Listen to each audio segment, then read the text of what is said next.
Hello everyone, this is Finallugia Guardian, also known as Lex Astoria on vid.me, and today we're going to be doing an updated review on the Nike Durafeel Golf Gloves. This is the updated review for the initial impressions video that I did just a while ago. So anyway, let's go ahead and get started. What I'm going to do is discuss things like the grip, how they feel, and the performance. So we'll start with the feel. The feel of these gloves is actually fairly nice. Much nicer than the Footjoys, but that was a pretty low bar to overcome. As I mentioned before in my Footjoy's initial impressions video, the Footjoy Weathersof Gloves made my hands break out redder than a tomato, and I have no idea why. I don't know if it was something unique to those specific gloves. They were both made in 2012, just for what it's worth. And they both came from the same store, for what it's worth. So I don't know if it was a manufacturing defect that happened in 2012, or if it was something that happened to them in transit by the time they got to the store from the factory that they came from overseas. So take that for what you will.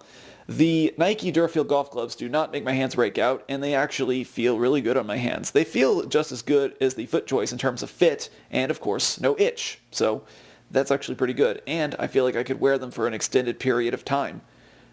This is, of course, my opinion after having taken about, 200 golf shots with them. Anyway, that's just my experience with that. So the feel is good. Now let's talk a little bit about the grip. They provide a very, very secure grip on the club. Pretty much every bit as good as the Callaway X-Tech hybrid leather and synthetic golf gloves that I had. Now, of course, the Nikes also do have some leather in them, just not as much as the Callaway X-Techs do, which of course means they can be made for cheaper. And these particular Nike Durafeel gloves I actually did get on sale, so they were cheaper than the Callaway X-Techs were when they were on sale. So you will pay a little bit less as long as you're willing to look for these on sale. And yeah, that's just a bit of a tangent I went down. I'm not going to go down any further on price on that. Maybe we'll talk a little bit about price in a later video. We'll see. So that'll pretty much wrap up the grip and how they feel on the club as far as the grip goes. And I guess next thing we'll talk about is the performance of the gloves. So here is the results from the Callaway Big Bertha FT3.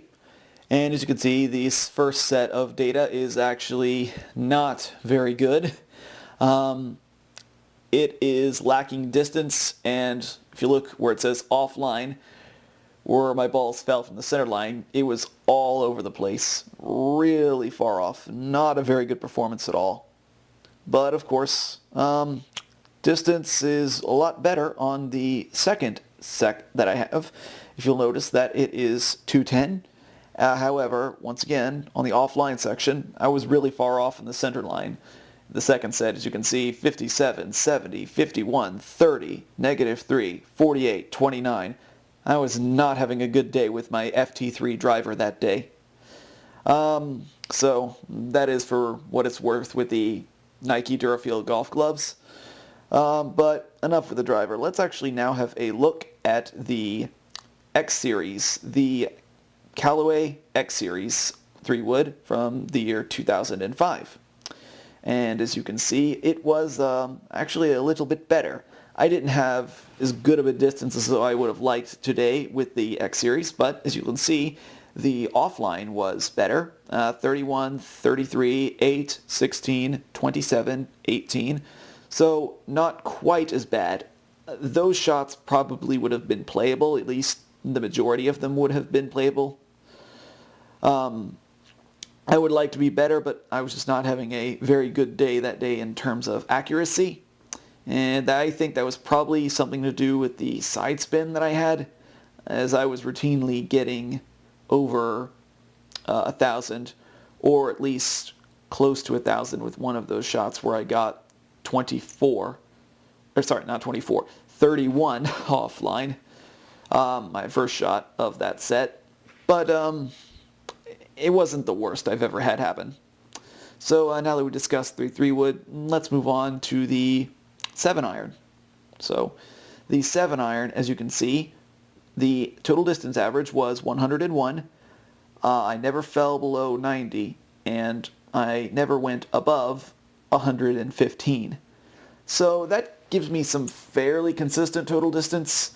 And as far as the accuracy goes, the worst shot I had was that negative 18. Second worst being the negative 14. Of course, both of those shots also flew 105 and 106, so I'm thinking maybe I was putting a lot more effort into hitting the ball harder than focusing on my technique and making sure I connected with the ball as I should have been. So that might have just been on me just getting a little bit too obsessed about the power. But make of that what you will. And as you can see, the side spin, I was actually fairly inconsistent on the side spin on the 7-iron. As you can see, quite a few of them I had over 1,000. I had 1,031, and then I had 1,372. Then I had 2,503, and then I had 1,060. However, all of those shots did not cause a whole lot of deviation offline. But I don't know. For some reason, despite the inconsistent way I was hitting the ball, I was still getting fairly consistent results when the ball went down range. So, make of that what you will. The Ping G5 7-iron is a very consistent club, at least in my experience. Okay, so now let's discuss the wedge. As you can see, the wedge was very consistent. This is the Ping G5 wedge. And let's look at the distance that I had. As you can see, I never fell below 51, and I never went above 72. So there is a bit of spread in that, but, sorry, I never fell below 58, and I never went above 82. So I never fell below 58, and I never went above 82. So my wedge was really consistent. What can I say? The Ping G5 wedge is a very nice and very consistent club. But even more impressive than the total distance is look in the offline section. This is how far I was off the center line. We had 2 yards, 3 yards, negative 3 yards, negative 3 yards, 2 yards, 3 yards, negative 1 yards. Now, of course, the negative refers to left or right. So positive refers to how far it went off to the right, and negative refers to how far it went off to the left. But those shots are all very good. Like, if I were hitting from the fairway right onto the green, those would have all gone into the green, provided the distance was right. If I was aiming for exactly in the center of the green, on at least most of those shots, I would have landed on the green. So as far as I can tell, every shot except for the 77-yard shot and the 82-yard shot, I would have managed to land it on the green, provided I'd gotten close enough with my earlier shots in the first place. So that is the performance with the G5 wedge by Ping using the Nike Durafeel Golf Gloves.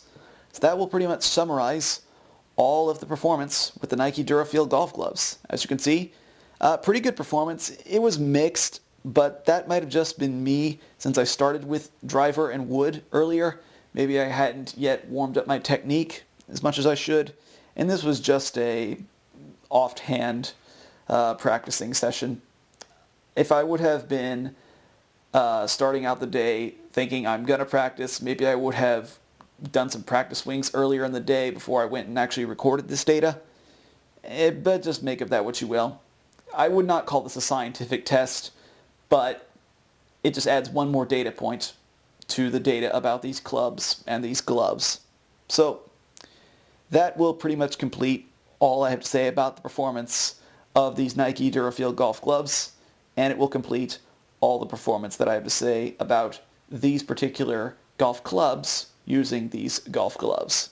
So that will pretty much wrap up all I have to say in this video. So I hope you all have a good day, and I thank you all for watching. Until next time, take care, and happy golfing. Peace.